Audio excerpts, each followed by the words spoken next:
Winnie Carr's here to say goodbye to you, Abbott.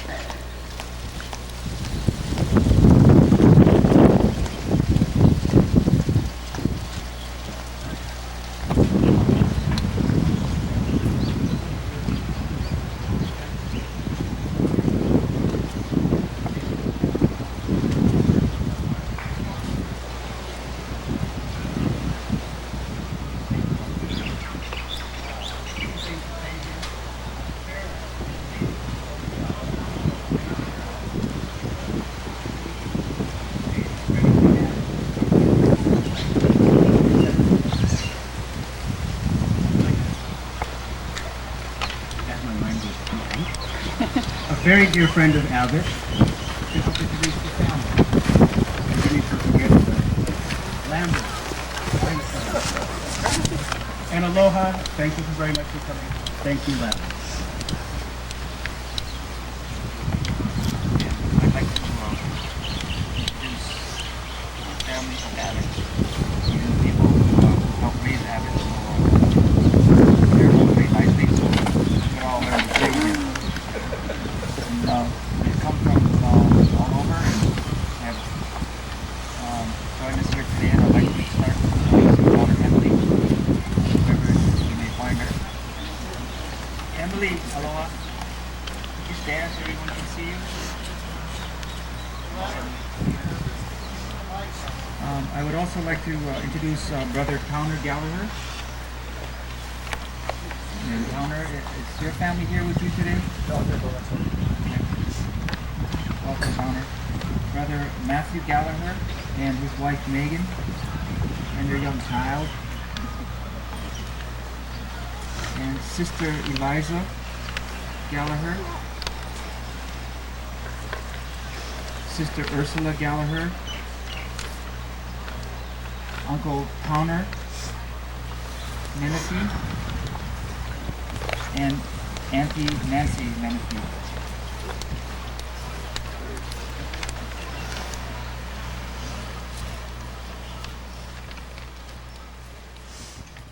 Abbott's mom passed.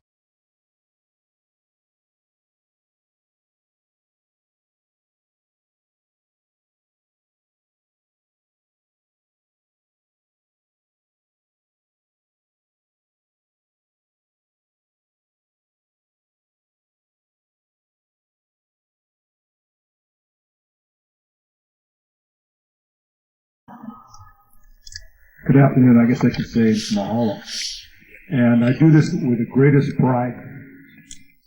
I had to prepare this because if I just stand up here, I'll get totally lost and space out, so I've written this down.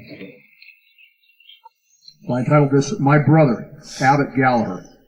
First of all, I'd like to say, as you all know, Abbott was extremely handsome and charming. When my wife Lily first met him, she immediately had a big crush on him and threatened many times to divorce me and move to Hawaii to marry Abbott. Probably my only saving grace was in the 7th grade I had severely broken his nose. So I'd like to right now humbly apologize to Abbott for breaking your nose.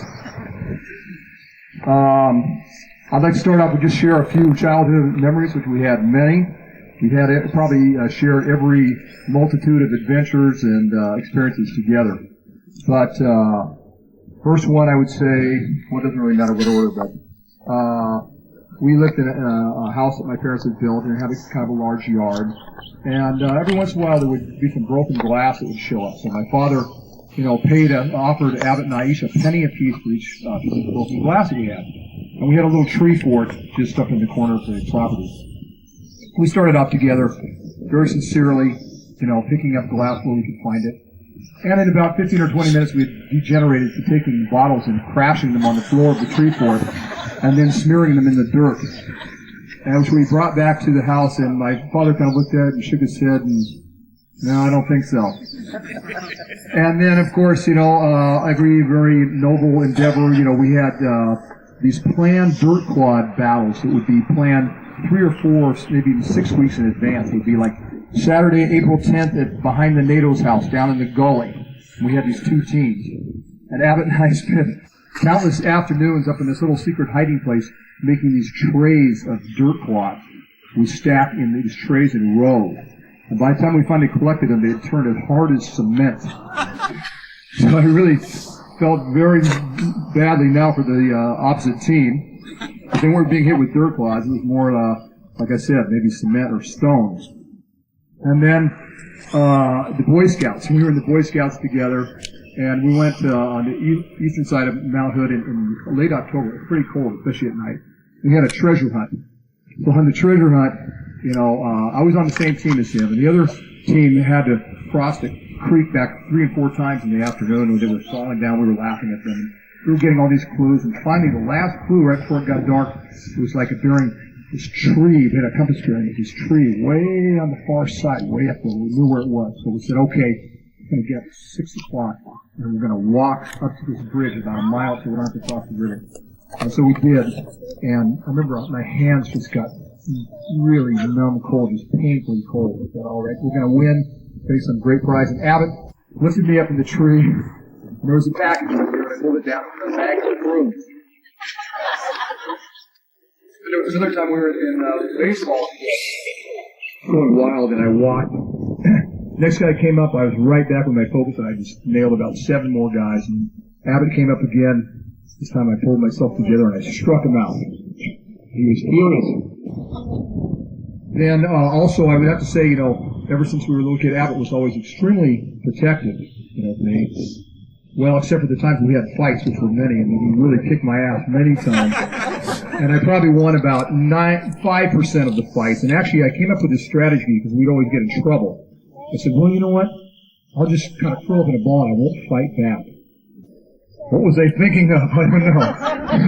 I got whooped, but I finally got even when the very last fight we had was in 7th grade. It was a one-punch fight, and I just stood up to him and he said, he was surprised, and he said, oh, you want to fight? I said, yeah. I just closed my eyes and let go, and I broke his nose.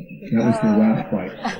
So now I'd like to say that Abbott and I left Oregon within a year of each other, but went in totally opposite directions.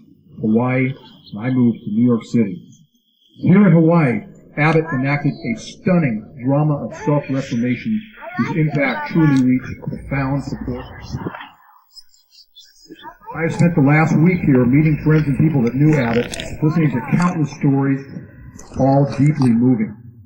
After a while, I just stopped and wanted to ask him, how did you do it? Abbott, I'm sure you all know, didn't actively seek this out. He would have much preferred just to melt into work and remain unnoticed. But my 15 years of practicing Buddhism taught me a universal principle that I think perfectly describes what happened to my brother. And that is the beautiful lotus flower blossoms from the muddy pond.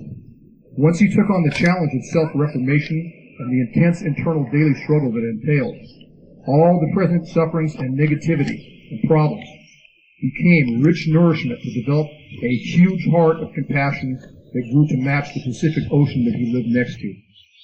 In fact, I believe that the ocean and his heart became a perfect reflection of each other.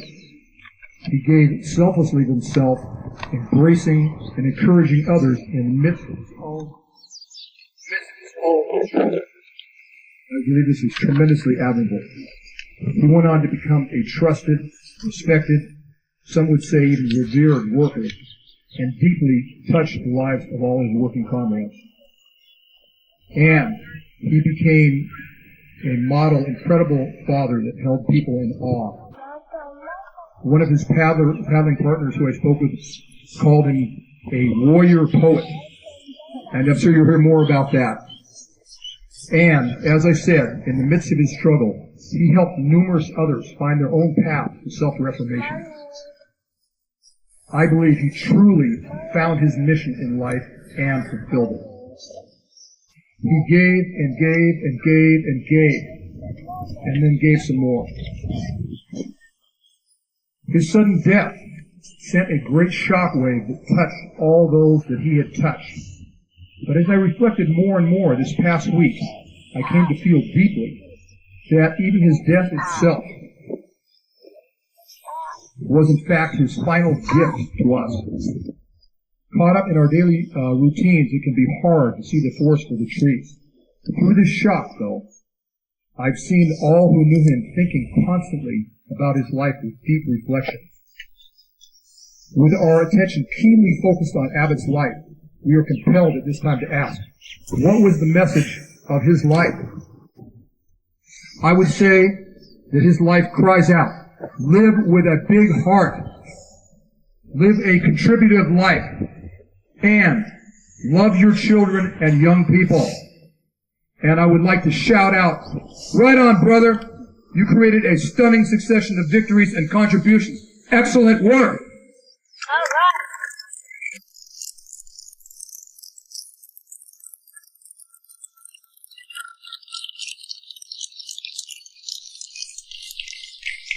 Even though the impact and value of his life is clearly phenomenal, I declare that if we can expand, we can expand this 100 times further still. If each of us here today determined to inherit his spirit and transmit it to our daily activities and encounters. Thank you.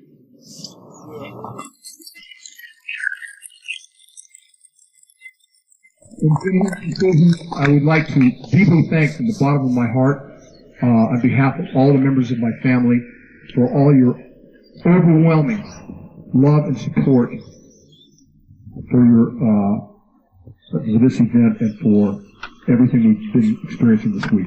Thank you from the bottom of my heart.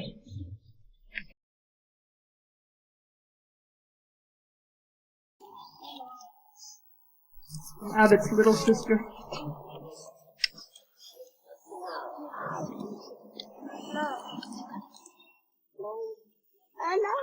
Dear Abbott,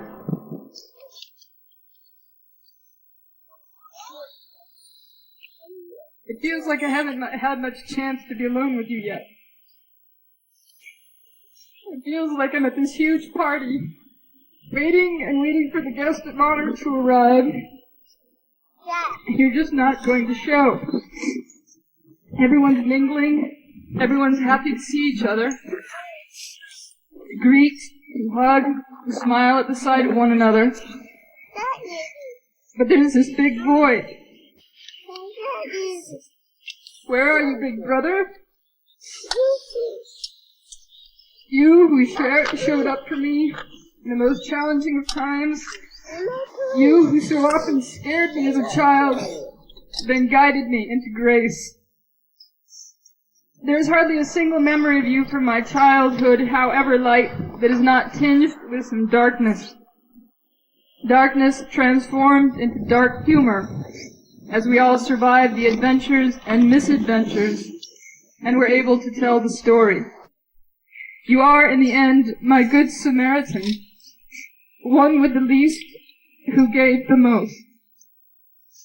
Dear Abbott, you are also my other bookend.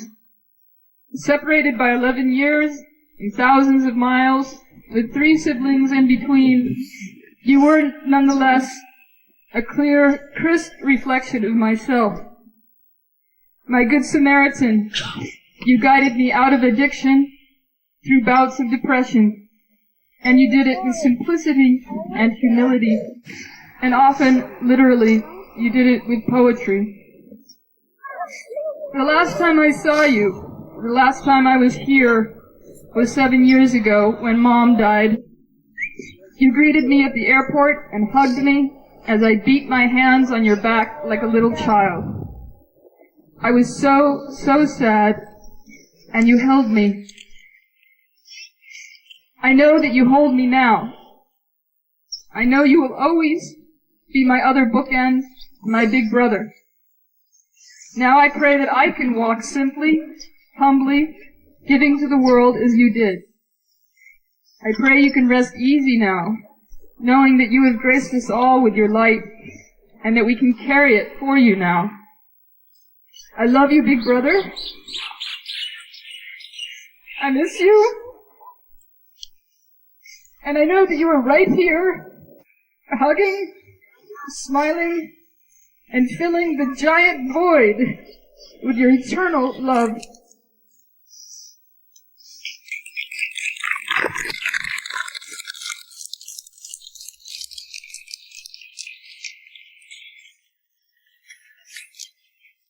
I'm not as articulate as my siblings, but I'll just give it a shot.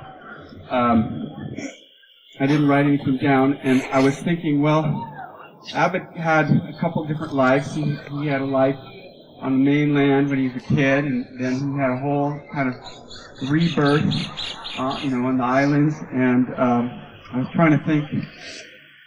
I heard some people saying, well, we know all about Abbott here, man. We want to hear about, what was he like when he was, a kid and so forth. Well, he's 10 years older than me. I kept going back and had lots and lots of funny stories, but like I said, they're all kind of attached to a lot of trauma. But I will just say that, Towner got his ass kicked quite a few times, and we used to roughhouse hard. And one of Abbott's later strategies, when Towner figured out it was a losing battle, we'd be watching TV, and after it happened, he would be like torturing me. He'd be like, "Towner, save your brother, man." And Towner's like, "Sorry, dude." Gotta fend for yourself. And I guess the other thing I would just say is,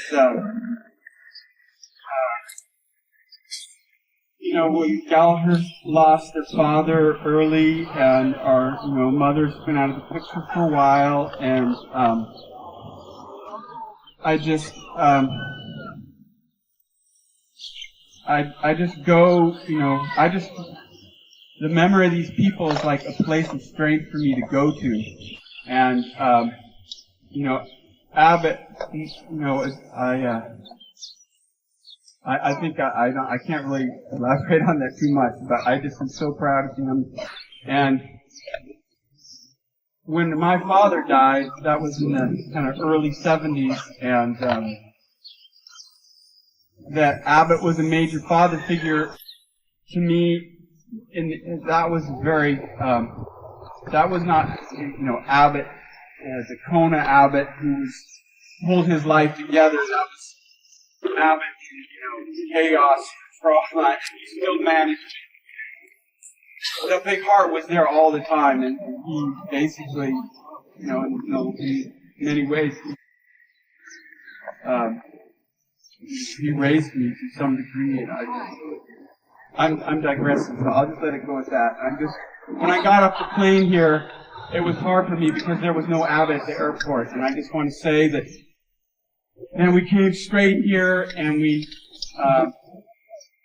started planning the service, and just as soon as I got with friends and family, all of a sudden, aloha, all of a sudden it was good, and I just appreciate that so much.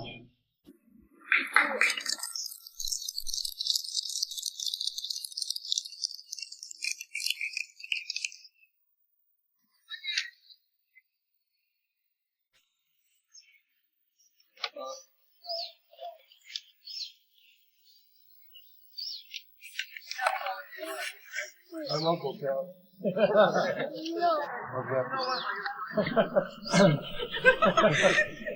I had a twin sister, and she was a West Side student. And Abbott Galaher was his dad. And Abbott Galaher was, in my opinion, a great young man.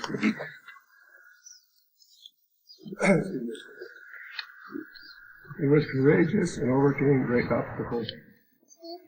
He was a highly skilled and expert builder. Abbott Galaher was a great sportsman, as you all know, and a competitor. Abbott loved people and was a very caring and loyal friend. You might think that with all this going for him, but actually the biggest, most important thing in his life was Emily, his daughter, and he was a fantastic father. Abbott was a big guy, but he even had a bigger heart.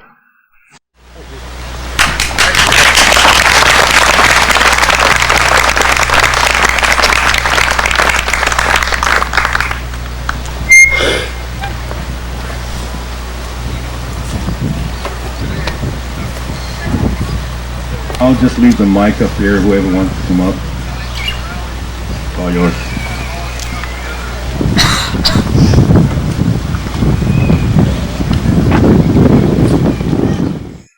Hi, for you who don't know, my name is John. And first I'd like to say, Emily, I love your hair. I brought you up there. Okay? Abbott was my friend. He'll always be my friend. He's in my heart. I brought him coffee. He loves his coffee. His parents tea coffee 2 times a day, so they donated a cup to go out. I just want to say, first, look at this. Look at this love this man generated. Could you turn to the person next to you and just hug them? I mean, a real hug. Give a hug. Abbott taught me when I got here about hugs. He told me that hugs stood for helping us grow spiritually. Every time you get a hug, you give a hug, you grow a little. What a unique being. I talked to people from Maine, and Georgia, and California, and Australia, and he touched people all over this planet. What an incredible being. I just want to share 2 stories that both about I got here from New York, and I learned to scuba dive here. I was always wanted to scuba dive. He was also learning. And what we did is they were having an Ironman. So we got suited up in the morning. This was like 10 years ago. We trucked across the Lee Drive in our scuba gear. We jumped in the water, and we swam out, we filled up our BCs, and we just floated out there. And then all of a sudden the gun sounded, and here came all these Ironmen, and we just kind of sunk to the bottom. And we just laid there and watched them kicking each other and hitting each other and just... And they were waving to us. That was Abbott. I remember when Abbott told me, hey, John, I got myself a kayak. It was one of those big yellow plastic ones that we rent to tourists. He said, let's go to Keauhou Bay and paddle. It was his first canoe. I'd never seen a grown man smile with the light in his eye as much as I saw that man that day playing around, bringing that plastic canoe up on the rocks with the wave. I was like, you found your path. You know? Look at it. Right there. That was Abbott. The reason I asked you to hug is when I got here, I was a broken soul. Abbott was one of the people who helped me find myself. He was one of the first men I ever let hug myself. I came from New York and I was a very hard man, and he'd come up to me and hug me. And for that, I'm eternally grateful, and I will never forget him. He's a piece of me. He's in my heart. Somebody I talked to on the phone on the mainland said, John, tell everybody, don't hang your head and cry. His mortal body's gone, but his spirit is in the sky. And I believe in that. I believe in that. And Abbott, I say this to you because I love you and you taught me this. That a friend is not a fellow who is taken in by shame. A friend is one who knows your faults and doesn't give a damn. Thank you.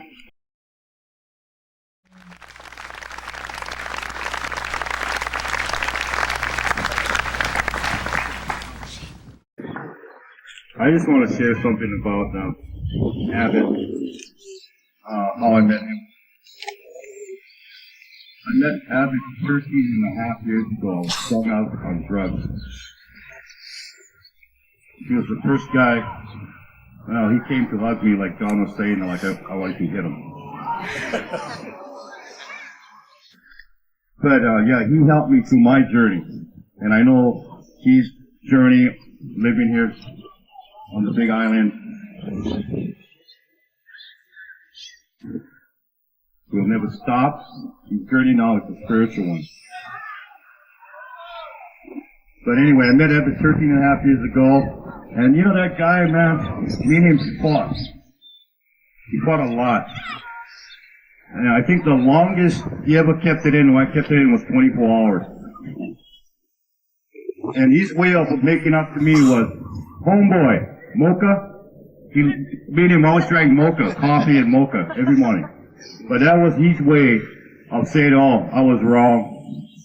Or, you know, like how I would just go up to him and say, I'm sorry if I said the wrong thing. But he taught me that because I could never I was always right. I never was wrong. But he taught me it's okay to be wrong. And it's okay to cry. Because crying is cleansing. It's taking the poison out of you. But, yeah, he was a really good man. I love that guy. And,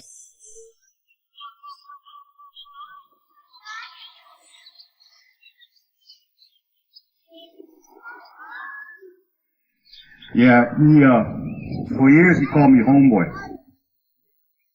And then till Otis came along, he started calling Otis homeboy. That pissed me off.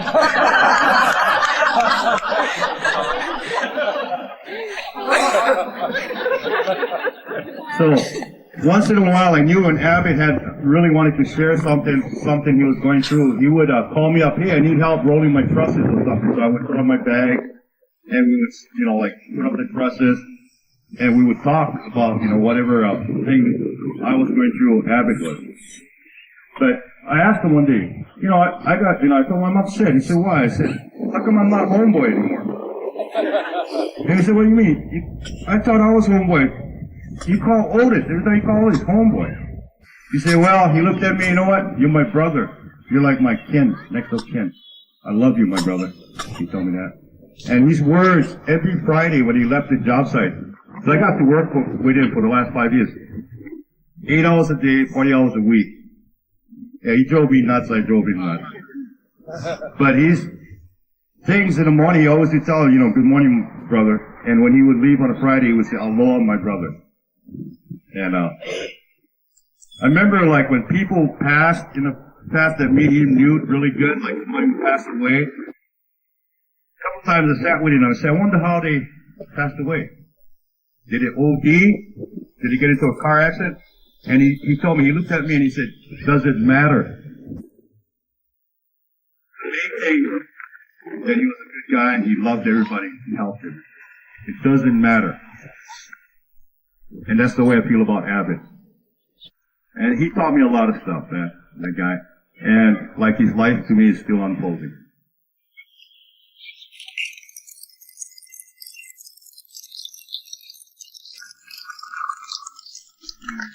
I'm Richie.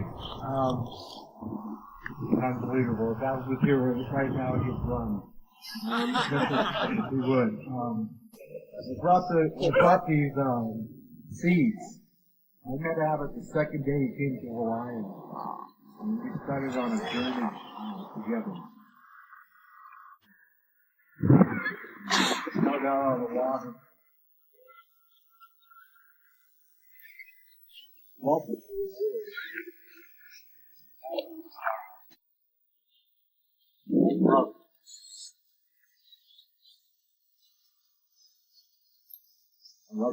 I love him, the guy I have to say. Emily,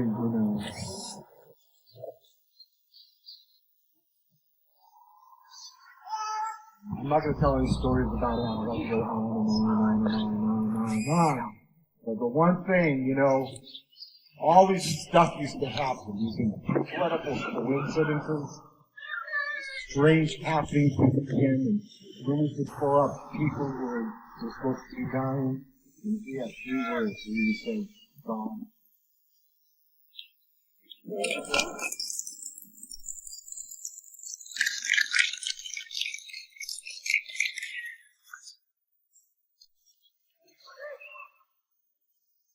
Hi, I'm Diana.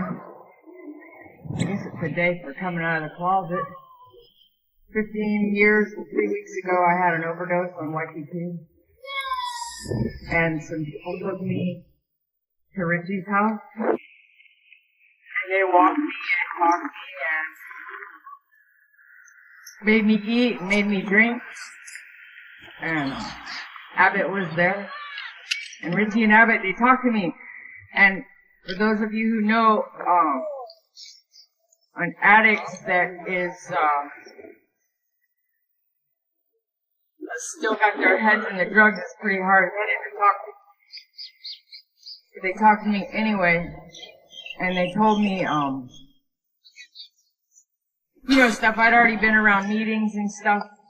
They told me about love, and they told me about laughter.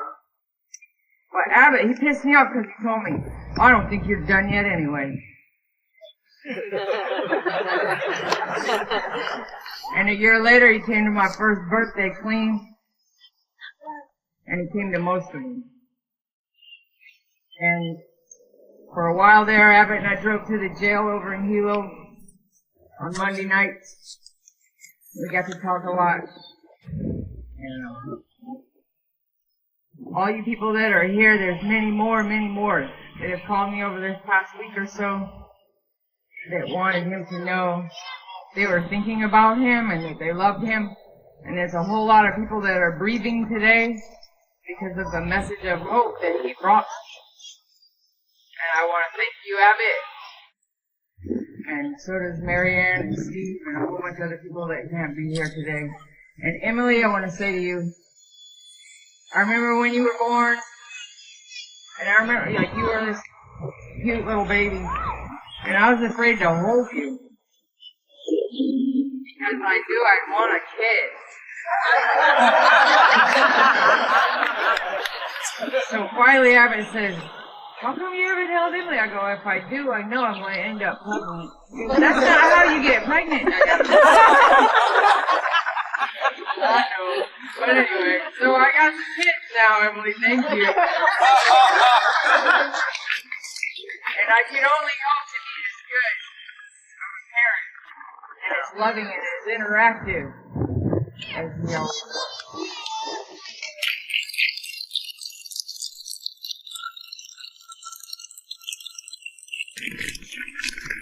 Aloha. My name is Marla Allen, and I just have a couple of things I want to say. On behalf of my oldest brother, Michael Allen, who's not here, I know he deeply grieved for Abbott, and if he was here, he'd be at that back table, playing his guitar, singing Aloha to Abbott. So from my heart, I know Michael misses you so much. Abbott took on the challenge to coach the Rat Pack. My 2 boys, my 4 boys, 5 boys, Chris, Sean, Eric, Ross, Tyler. He not only coached them, but he did things with them. And even though I think he lasted a month, he is such a great guy, and he is in my heart forever. Emily, I love you with all my heart. I'll always be there for you. You are dear. I love you. Aloha.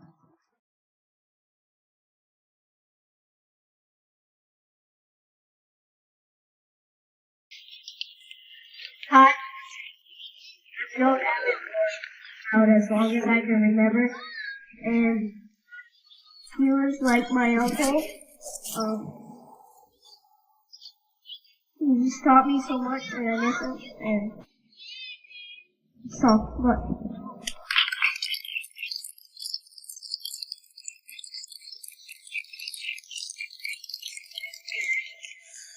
I only got a few things I wanted to add.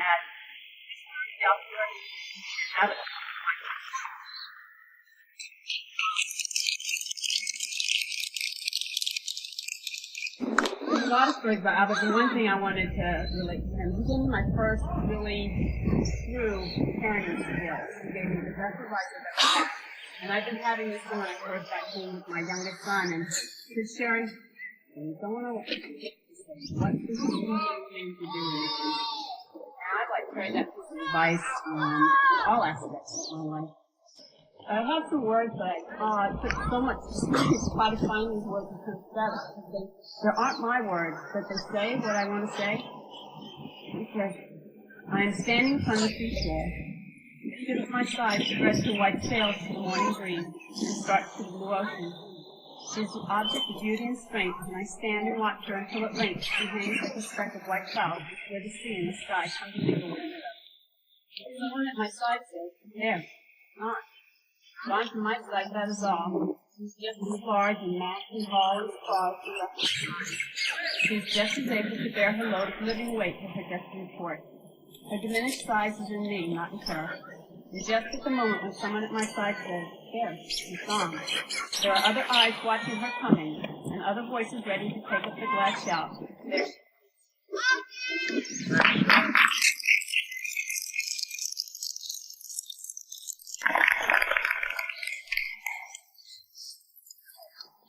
Hi. That was my son, Jake. On the track.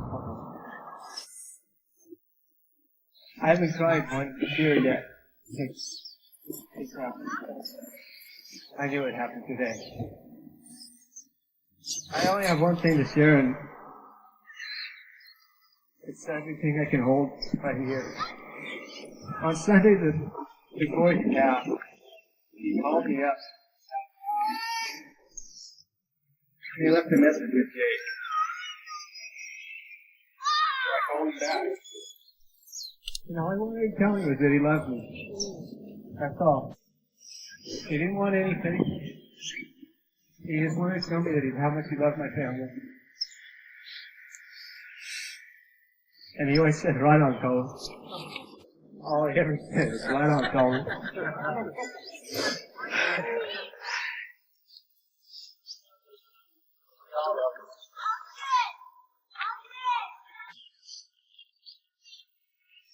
He built my house for me. Because I was...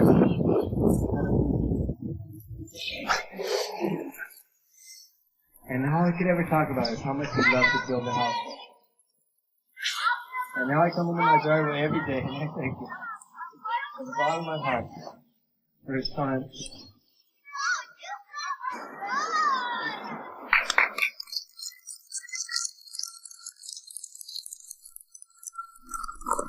My name is Donkey, and I'm also an addict. And I love Abbott also. It's funny that I used to come to Kona. I'm from Hilo. I used to come to Kona a lot of times because the surf was good. That's the only time I'd be here, and to come to a meeting. And he says, oh, I know why you're here. Surf is good, huh? And he's always kind of like, man, I came here at meetings and it was for both, but today I drove over last night.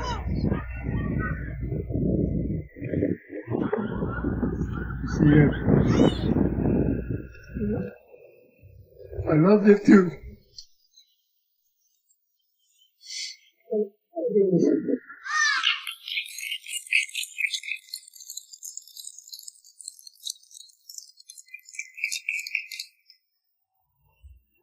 My name is Kim.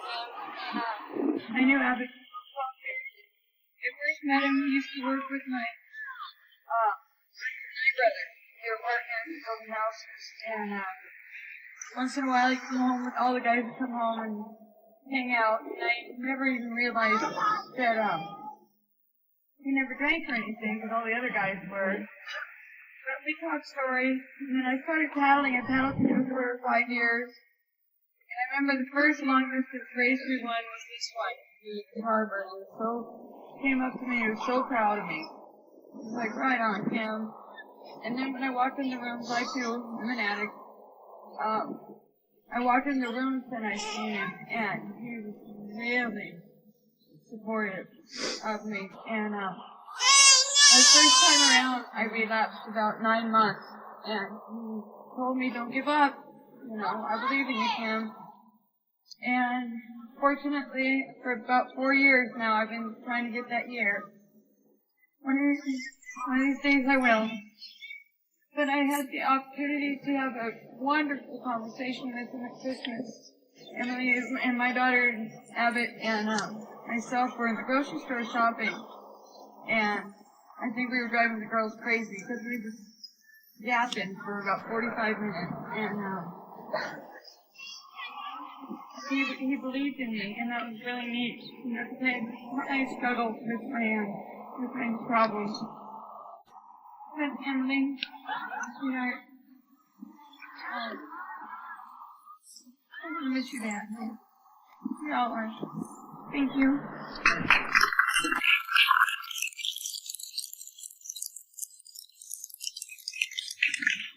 I'm Kyle.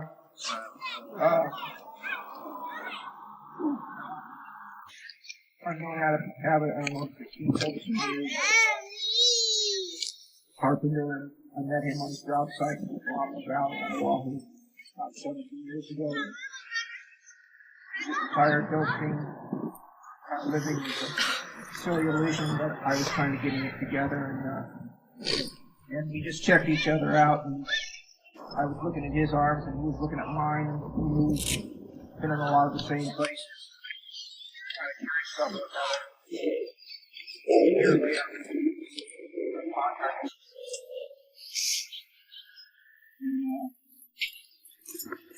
I was really on my way down. I mean, I've been real down a number of times in my life, but I was going back there. This time I had a wife and a house. Actually, I had one rather than have that house. And I remember the first day, he called me and he said, "You got any work?" I said, "I got some work." And he came and said, "Well," I said, "I'm working tomorrow, Saturday. You want to work?" He said, "Yeah." So he came immediately. He had a headache. So I said, "Well, go behind my," and I told him I was clean because I thought I was kind of clean because I wasn't shooting heroin, I said, "Go behind the front seat of my truck. There's something back there somewhere." And he found about 40 empty vials of codeine number 4. And I know I'm getting a little bit real, but I need to get real. I'm here to honor my friends and tell the truth. And I don't know if he ever found any Advils or not. I know that he didn't take any of my drugs, And then he worked for me for a year. And that year he made a year clean. And they tell me that he talked about me every night. Because every night, sometimes I need to confer with him. As our relationship grew and I grew to like him and kind of rely on him and watched him get better because the Abbott I knew wasn't a great carpenter when I first met him. The Abbott I knew was scared shitless of the ocean. Because I go that far back, with him. And, but he was a big guy that I always felt safe around for some odd reason. I was the boss, and he had those shining blue eyes, and he had a really good spirit. You always felt okay when you're around him. And, I say, "Well, what are you doing tonight? I might need to call you." He said, "Well, I'm going to a meeting." So every night he was in a meeting, and every night he was talking about me and praying for me. And, I guess he prayed me into the room. A year later I got clean. That's when my life started to change, because of him. He loved me until I learned how to love myself. That's what happened. I just wanted to share that. He's a great guy. Been around this thing that we're involved in, all guys that they do what makes sense.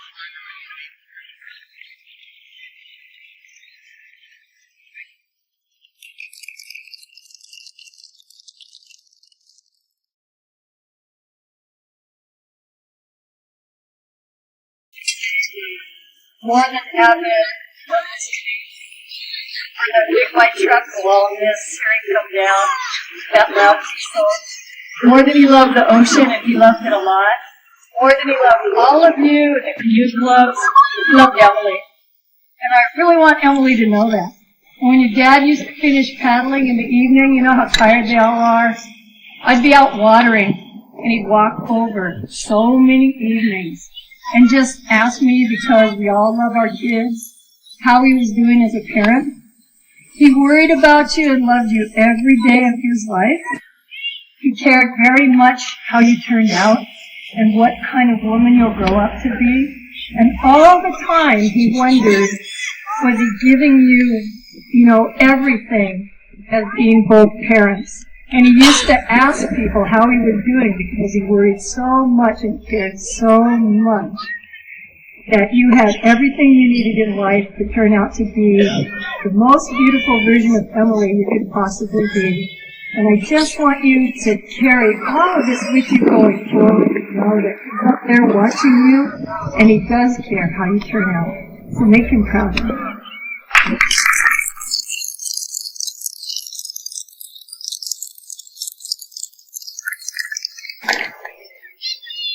Roger.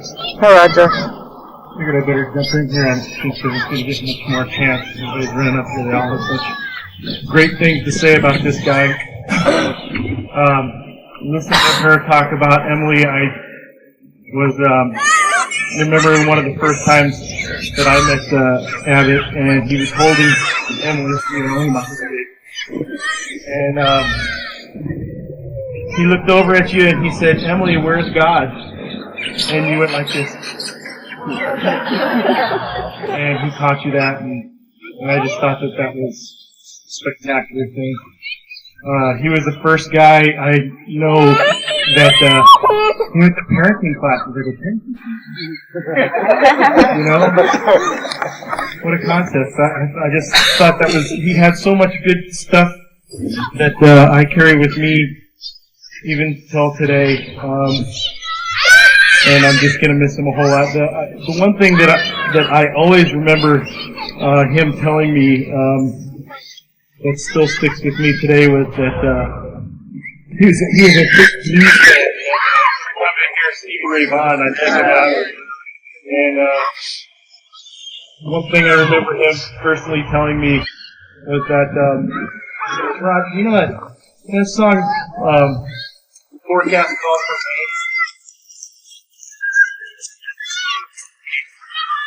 This is how profound he was, and everything that he told me was that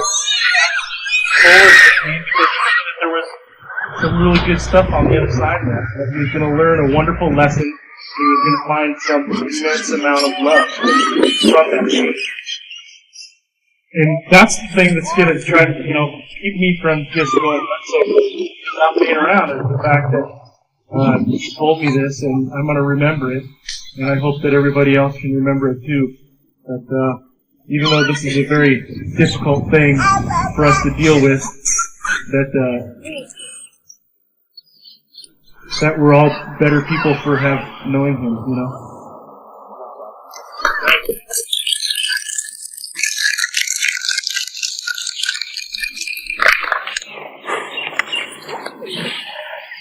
Hi, I'm Sandy, and I'm an addict. That's Sandy. And not only did Abbott do an enormous amount for me personally, we had conversations that were just so loving and wonderful.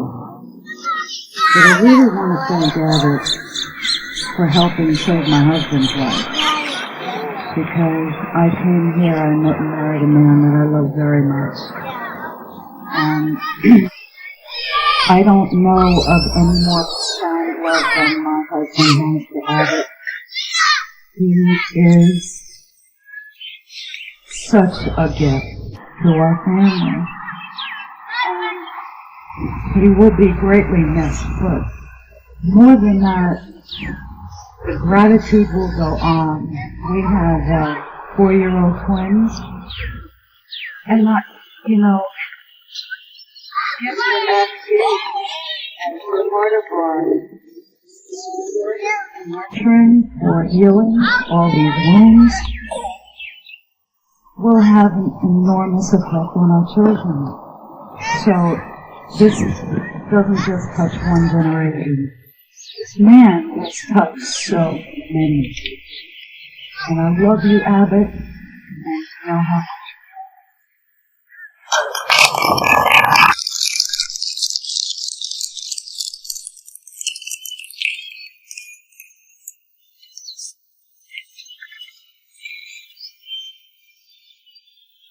Yeah, Harold and Abbott was a friend of mine for quite a while. And,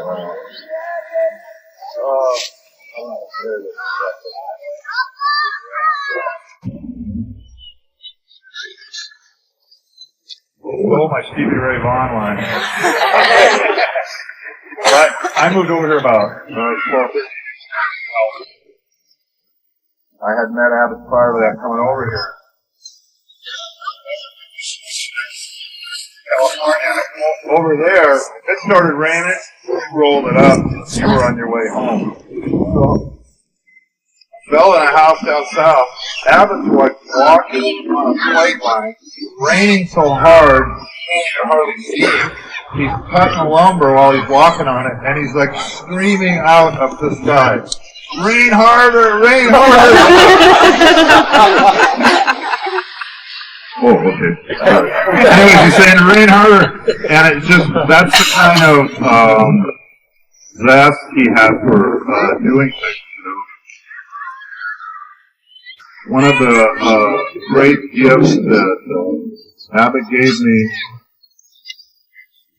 is that I was a single parent also, and still am. And when my daughters were growing up and, you know, escalating through their years, and they're still pretty darn young, Abbott was always right there for me. And, you know, I think I was one of the only men Abbott knew that could give him a hug where he felt like, you know, it was okay for him. Him and I did a lot of stuff together, and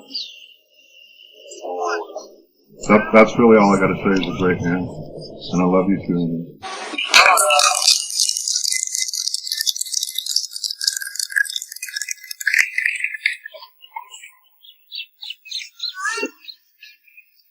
But my husband does. There's a scripture in the Bible that says, "Be careful that you're free." You know what that means? That means all that you've done in this lifetime that is good impacts other people. Jesus' fruit remains. Everyone he touched remains in that Bible. You see a lady that came and washed his feet with her hair, with her eyes. She cried. That fruit remains because of one simple act that she did throughout the centuries. Abbott, to me, is a man that has impacted many, many lives. When you're in some kind of addiction, it's not a pretty sight, and there's not a lot of people that want to hang around you when you're in that condition. But he did, and it seems like to me, he is a man that should be moralized wherever he is. And in these truths that we are hearing today of the things that he's done in every people's lives, you look at him and you say, what a wonderful man. We look at a man that has had tragedies throughout his life. He overcame each and every one of them. I want to quote to you what my husband said to me today. He said, you know, I only spoke to Abbott 3-4 times a year because he used to go out to the job sites and look at the work that he had done. And he says, you know, he touched my life with his goodness, his politeness. He always spoke well of whomever he worked with. You met a man that you only spoke to just a few times in your life. He impacted you like that. You know, that is the spirit of the living God in him. So today, when we are appreciating him, don't forget only today, but as so many people here have said, carry him in your heart. Remember him for what he did. Take the things and the advice that he gave to us and use it just like Jesus gave to us.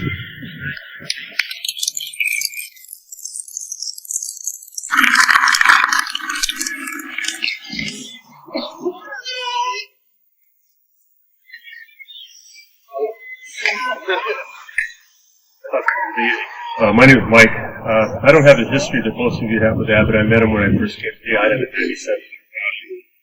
The following year, I started traveling with Keauhou, and was in the same canoe as Abbott, coming back in and trying to say, come on guys, let's go. We get into shore, and he comes out of the canoe and comes up right in my face and starts telling me how he feels about me. Oh, this guy, I haven't been in a fight in 35 years and I think I'm going to get my ass kicked. So I just kind of stood there and said, sorry you feel that way, bro. And he goes stomping off. Next night at practice, I come in, a couple guys say, hey, don't take that shit and this and that. I go down to get to the canoe and Abbott comes up to me and he goes, hey, I'm an asshole. I go, sorry. I was wrong. He stuck his hand up and said, you're not an asshole, bro. You're my hero because Paul come up and apologize. Good man. And I love you, man. We love each other. It all goes something.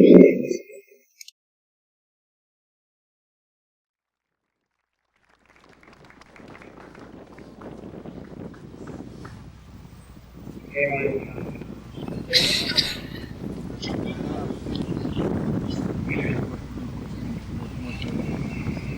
Well, stepped off the plane there a number of years ago. And doing fellowship with people, and I was no person on that. I didn't spend a whole lot of time in deep intellectual conversations with them. I didn't have a lot of communication But when I walked up to Abbott and I'd ask him a question, he would really direct answers. I remember I asked him once, I said, I got here and I always had a dream of I wanted to build a motorcycle. I love the one he had. It was beautiful. Absolutely gorgeous. How did you build that? It was one piece at a time. It was the thing we build your life. One piece at a time. That's like in the last 7 years I've chosen to build my life one piece at a time. And that simple statement. Now, I don't give a shit about how he died. I'm going to celebrate on that. If I can live half the world as this man, I'll live honored to the Creator. He will have done my job well. And I have that bike today. Because I asked somebody a direct question, I get a direct answer. And I pick up, it's like, he's a carpenter. How do you build a house? You put these tools, you put them on and you start. And that's what he showed me. That's what I've done. He also told me it's okay to make mistakes, it's okay not to always be right.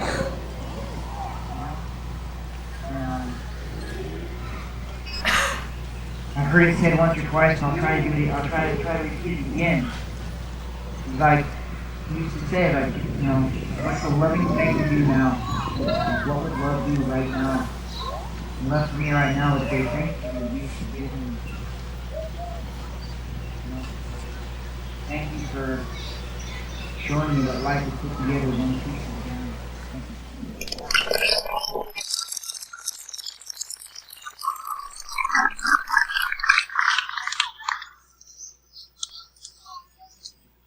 My name's Bill. When I first came here, I didn't know anybody. And I came down to this Palau. I'd never paddled before. And Abbott says, you go with me, bro. From then on, hey, canoe paddling, get cool. And Abbott, Gene guys, Lambert guys, those guys were the bulls. Those guys were the guys that made paddle space. Abbott was one of the guys that it was all about. I only know him from here, but we come in, say, I gotta go see Emily's up here. When I come down here and my crew wasn't here, because we still paddle Tuesday, Thursday, and Sunday, and nobody's here. Like 2 weeks ago, he goes, you take my one man out, bro, you still go. That was what he was all about.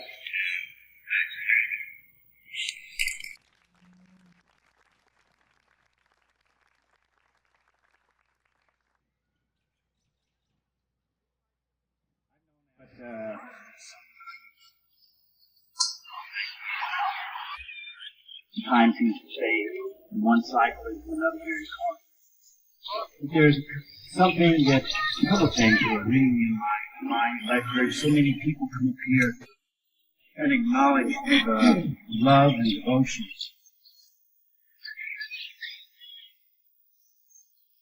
I remember we used to come up to the cafe when we played up there. Thing back then. And Emily would sit out there singing right next to Abbott, and I started noticing. I finally went and told me where I'm broken. I said, you can't sing with me. Look up those lights. No, I'm going to put you on a chair. You're right up here with me. You see the words right there. I said, you already know the words. It's going to be cool. She did it. And sang in beautiful harmony. And touched everybody there with her boldness. And I thought that was pretty cool. And I acknowledged Abbott later. I just did. Then, when I was producing the Waikiki, I remember I was standing out there and I heard Skylark say, "Oh, wait, we got a little girl in here." So she goes over there. She's saying, "Oh, girl wants to sing a song to her daddy. She can't be here today." What? So she starts talking with him. The next thing I look at her, that's everybody. And little Olivia's got those on stage. I don't know, 6,000, 8,000 people out there. And I said, so she says, "Well, what do you want to sing?" "Hawaiian Superman." I don't know if you guys remember all the song. Choke lyrics. And she says, "Oh, Bill Beasley. You know, Bill Beasley wrote that. He's here." So that didn't faze him. He said, "Okay." So next thing you know, I stand there and watch this young lady sing Hawaiian Superman all the way through flawlessly. Bill Beasley follows in later with his guitar and backup. And I know I stood there in envy. And touched by love, by the devotion that I saw in this journal. And I want to get up here and tell you, you've done good. You've touched so many people's their lives. And I saw it there. And I've seen it and experienced it myself. But I really didn't have an idea of just how big this huge guy was until today. And I'm so grateful to have had you in my life, and will always have a place in my heart.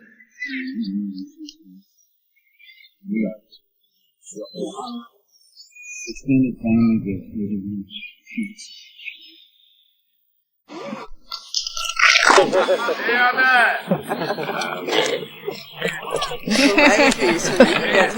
And I'm Abbott. I belong to Keauhou Club, and I know there's a lot of people out here who would love to come up here and say their piece, but I'm pretty sure they couldn't come. So I'll try and say a few words for them. I think I knew Abbott for about like 5 or 6 years. One for when I was a coach over here in Keauhou. Abbott had a lot of heart. Anytime there was something to be done, taking a tent, a paddle, some of the kids over to Hilo, Hawaii, he would volunteer with no second thought. If there was a canoe to be traveled over to the other side of the island, Abbott would be the first to raise his hand and say, "Danny, I'll take it over and bring it back." That's the type of person he was. And listening to a lot of these friends that he had that had drug abuse, I never knew that part of Abbott. But guess what? I'm glad that you all came up and said your piece. And I want to congratulate you folks. And I want to thank everybody here for coming. Thank you.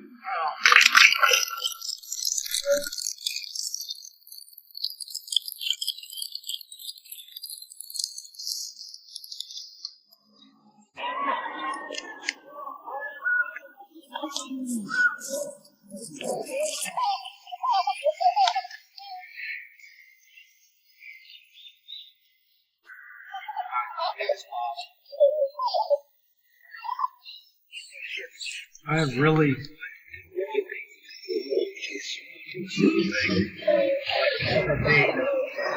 honor Abbott. You know, I just like to share things that I remember about him always. One is little baby. We used to throw back and forth. And we would start close and throw and then take a step backwards. And we would literally be throwing like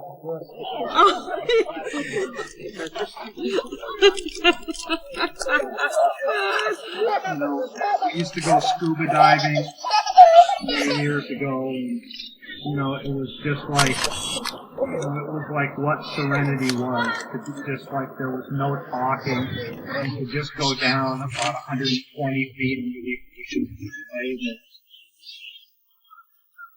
and just look at it. You know, like if we were ever talking and the conversation got kind of like talk and think about somebody or something, you'd say something like, "Oh yeah, it's nice to be perfect."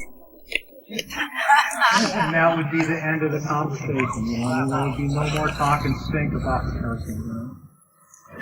And anyway, I just like, you know, when I'd see him and stuff, he'd just like come up and say, "Hey, you know, like brother love, how you doing?" And you know, that's what I just want to say, is like, you know, brother love.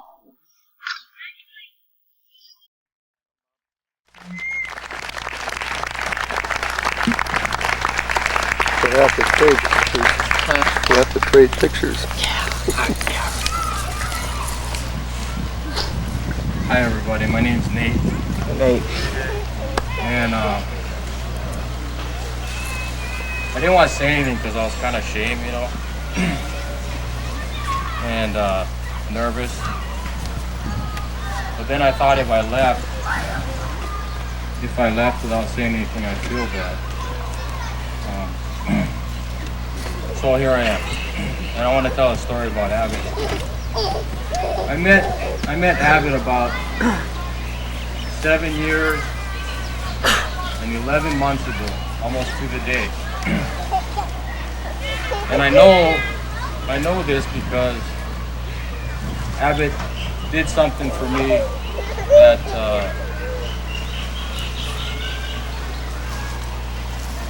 he has a very special place in my heart.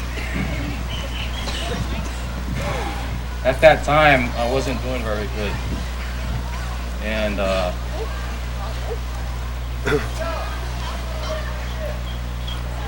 he came up to me one day and he said, "Nate, you know what?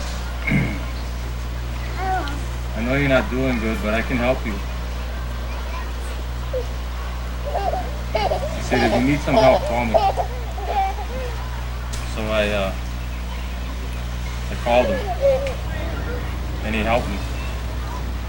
And he inspired me, and he changed my life. Some of you people here know that story. I've said it before, of how, you know, in life, a lot of people can come up to you, can say a lot of stuff to you, but all of a sudden, one person will come up to you and say something and it'll ring a bell. And that person was Abbott. And so I hung out with him, and I wanted to be like him, and he inspired me, and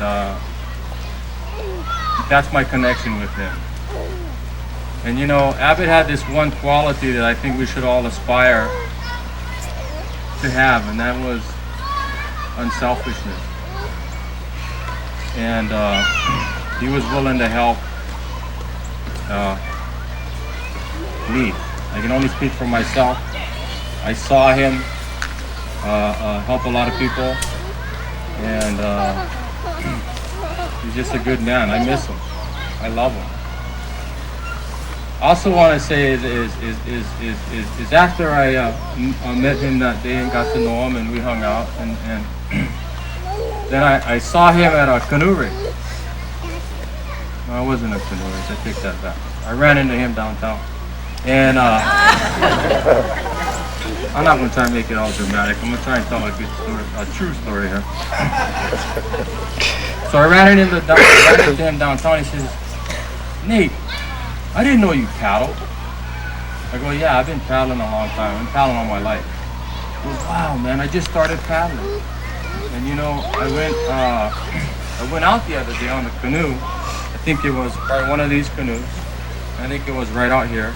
And he said, I was paddling outside, and I looked down and I saw the reef, and I could see all the colors and I could see all the fish, and man, it was so cool.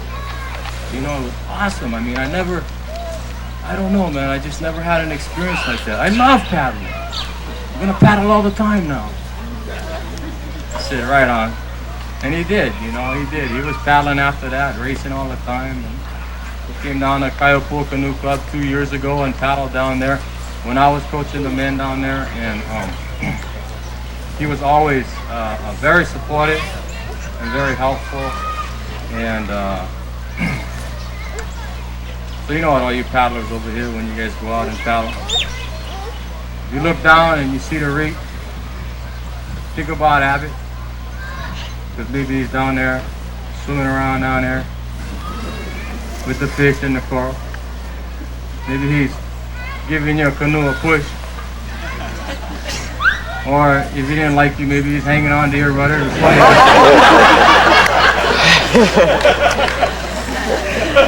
But I love Abbott. I miss him. And he was a very special one. Thank you.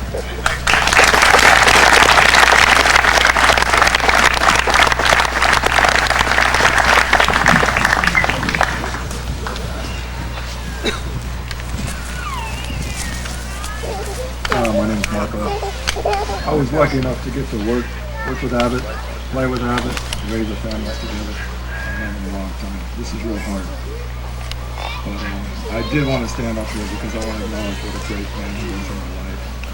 He was like a beacon. I was like a mom, just going with him. I loved his energy. I loved his nature. I was one of the ones that got to catch him. I was with him when we bought that kayak. And we went out. He introduced me to paddle. Just so much. The one story I shared this with his family is we were diving, and we were doing this wall dive off the boat house. My wife and I and Abbott and friends. I got down about 75 feet and I popped my ear and I had vertigo and I had to turn back and go back up. And it was a major effort to get out of the water. I get up out of the water, sitting on the rocks, get back to Abbott's truck, and this local man comes up and starts telling me that Abbott had cut his nets. And I'm going, no way, Abbott wouldn't do that. That's just not what he's about. Pretty soon Abbott comes out of the water, he runs over, jumps in the truck, throws all his gear in it, and we drive off in a hurry. These guys are coming out there shouting. And you know what? He did cut those nets. But that was Abbott. You all know he was an environmentalist. He'd be out there picking up rubbish and the one man put it between his legs. We're going to miss him. I'll still be here to catch him too.